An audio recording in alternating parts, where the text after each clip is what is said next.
Je me souviens lorsque j'étais plus jeune, j'ai été blessée par un homme.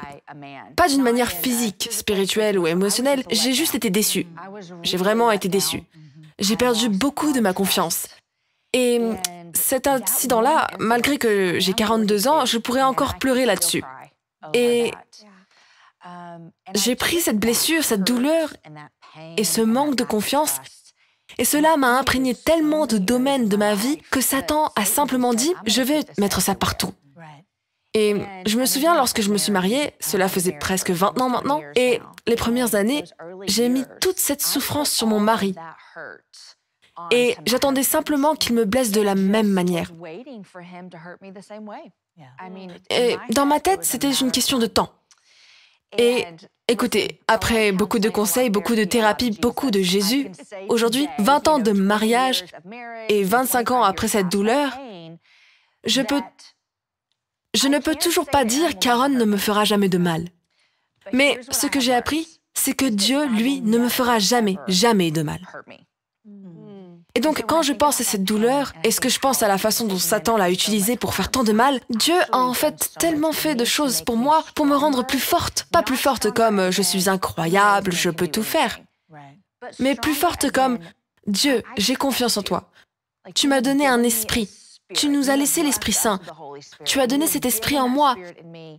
Et si mon mari, ou si un autre homme, ou si quelqu'un me fait du mal et perd à nouveau ma confiance, je vais m'en sortir. Et je suis forte, pas à cause de moi-même, mais à cause de la puissance du Saint-Esprit qui est en moi. Je lisais l'autre jour dans 2 Timothée 1:7, et il est dit ceci. Car ce n'est pas un esprit de timidité que Dieu nous a donné, mais un esprit de force, d'amour et de sagesse. Et je pense à ça pendant tant d'années. J'ai été une femme avec un esprit de peur. Je marchais dans la peur. Et j'étais une disciple de Jésus, mais je ne pouvais pas m'en défaire. Et plus je vieillis, plus je commence à croire que Dieu, tu m'as mis ça en moi, quelque chose m'est arrivé. Tu n'as pas mis ça en moi, tu as mis l'amour, la puissance. Une autre traduction dit, au lieu de sagesse, autodiscipline. Et à cause de cela, je peux te faire confiance, Dieu. Et donc, je voudrais savoir pour vous les filles, s'il y a eu un moment dans votre vie où vous avez dû surmonter quelque chose, et voyez-vous maintenant votre force comme un don à cause de ce que Dieu a fait dans votre vie. À tout moment ou aujourd'hui?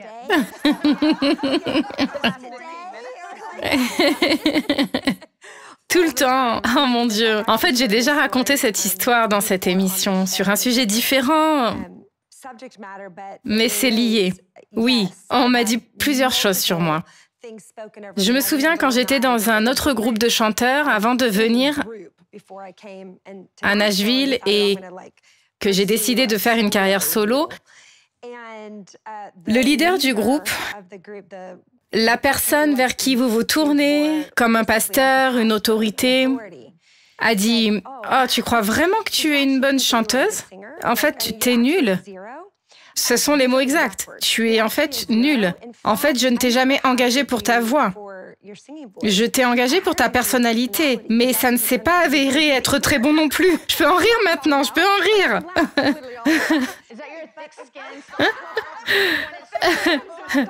Savez-vous que pendant des années, non seulement ça m'a écrasée et m'a souvent fait sentir que j'étais nulle, mais ça m'a aussi alimentée de la mauvaise façon, parce que ça me nourrissait d'une colère qui était « Oh oui? Oh oui? Eh bien, je vais vous montrer qui est nul. » Et tu sais, c'est amusant parce qu'ensuite vous pouvez dire « Ben non, mais ça vous a alimenté d'une bonne façon, parce que ça vous a mené à... » Eh ben non, non, ça ne l'a pas fait. Ça m'a pas nourri parce que ça venait d'un endroit où il y avait encore une réelle blessure et je pense que ça, c'est le truc. Oui, Dieu utilisera toujours les blessures. En fait, je pense qu'il utilise les blessures plus que toute autre chose dans nos vies. Je sais que ce n'est pas théologiquement correct, mais je suis à peu près sûre que Dieu ne se garde pas une partie de lui-même.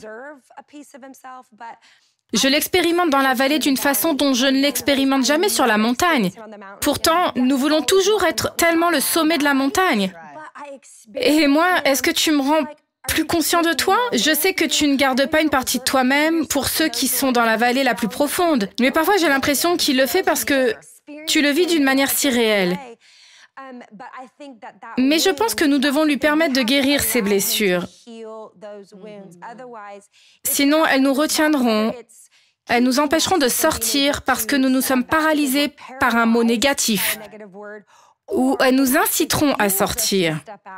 Toutefois, nous sortons d'un lieu d'amertume et de colère au lieu de la plénitude.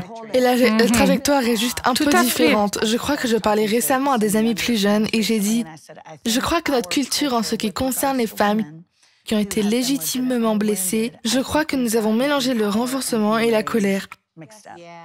Parce que c'est totalement différent lorsque vous êtes enragé, parce que cela vous mène à un endroit où vous ne voulez pas aller. Mais être renforcé est une rédemption. Cela vous mène à l'endroit où Dieu vous a toujours appelé. Shalom, j'espère que vous avez aimé cette vidéo. Abonnez-vous pour ne pas rater nos programmes. Merci de faire partie de notre famille TBN. Que Dieu vous bénisse. Shalom de Jérusalem.